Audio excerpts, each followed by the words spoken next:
దెయ్యాలు ఉన్నాయండి. ఆ దెయ్యాల్ని మనం ఎలా వెళ్ళగొట్టుకోవాలి?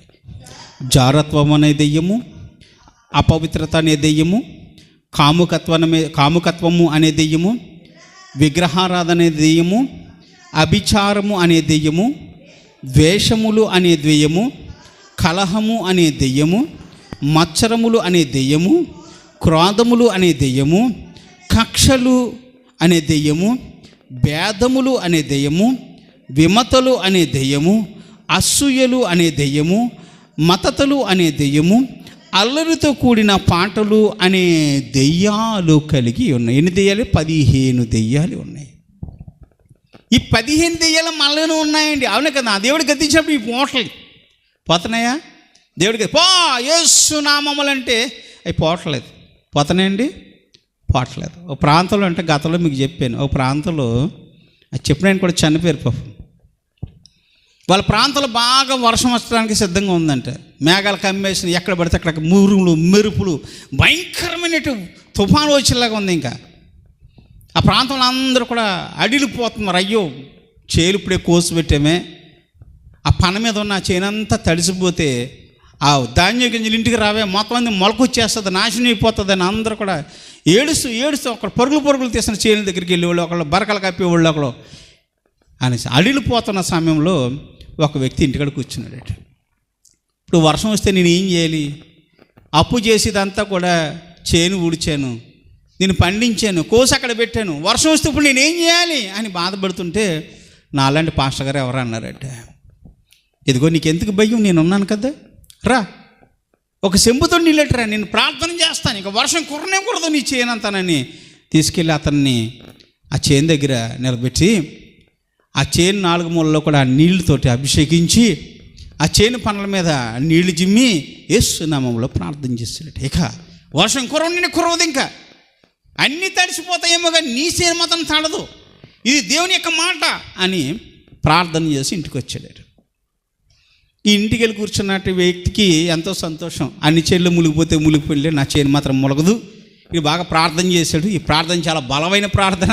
గద్దించాడు, ఆకాశమా కురవద్దని గద్దించాడు అని ఆశ్చర్యపోతూ ఇంటికాడ సంతోషంగా కూర్చున్నాడు. మళ్ళా లేచి ఈదులోకి రాగానే ఎవరన్నట్టు, ఏమయ్యా మొట్టమొదటి నీ చేను దగ్గరికి వెళ్ళవయ్యా, ఎక్కడైతే ఎలా కూర్చున్నా, మీ చేను ఎక్కువ మునిగిపోయింది, అందరి చేను పోకండి, మీ చేను ఎందుకు మునిగిపోయిందో తెలియదు అన్నాడట. ఇటు పరుగు వెళ్ళి చూస్తాడికి ఈ ఎన్నులన్నీ కూడా, ఈ పనులన్నీ కూడా నీటిలో తేలుతున్నాయంట, తేలుతూ ఉన్నాయట. మనం కూడా గద్దిస్తాం చాలాసార్లు. యేసునామములో రోగం పోవునుగాక, యేసునామములో దెయ్యం పోవునుగాక. అది పోదు, ఎందుకంటే ప్రధానమైన దెయ్యాలన్నీ నీలోనూ ఉన్నాయి. నీలో ఉన్న దెయ్యం పొమ్మంటే పోతుందా? దేవుడు చెప్తే దెయ్యం పోతుంది, దేవుడు గద్దిస్తే దెయ్యం పోతుంది. అంటే నీళ్ళు ఏముండాలి? దేవుని ఆత్మ ఉండాలి, ఆత్మానుసారం నడిచే బిడ్డలుగా ఉండాలి. దేవుని ఆత్మ మీలో ఉన్న ఎడలా మీరు గద్దిస్తే దెయ్యం పోతుంది. ఆత్మ లేకపోతే దెయ్యం పోదండి. దెయ్యపు ఆత్మ ధరించుకున్నటువంటి వాడు దెయ్యమా పో అంటే ఈ అని అవుతుంది. నువ్వు చెప్తే నేను వెళ్ళేదేంటి? అవునండి, అవును కదా. ఒక 4 మనుషులు నుంచున్నాం అనుకోండి, 4 మనుషులను ఆదరబా అన్నాం అనుకోండి, మీరు పోతారా? నువ్వు నాతో చెప్పు ఆదరబా అని మీరు అంటారు. అదే కదండి.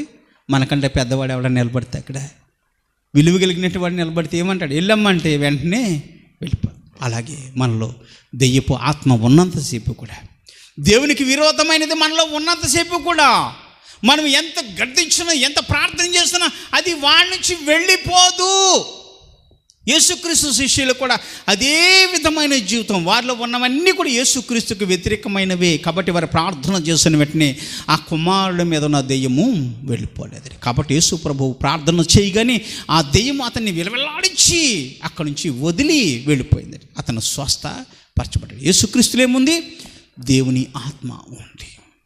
దేవుని ఆత్మ నాలో నివసించుచున్నది కనుక చేసే ప్రతి కార్యము ఆయనే నా చేత చేయించుచున్నాడు. ఆయన నేను ఏకమై ఉన్నామని మీకు తెలీదా అని యేసు ప్రభువు అంటున్నాడు. ఆయన తండ్రి కుమారులు ఏకమై ఉన్నారట. ఎప్పుడు? దేవుని ఆత్మ అతనితో ఉంది కాబట్టి. దేవుని ఆత్మ నువ్వు ధరించుకుని ఉంటే దేవుని ఆత్మచేత నువ్వు నడుస్తూ ఉంటే నువ్వు ఏది చేసినప్పటికీ కూడా అది జయకరమే.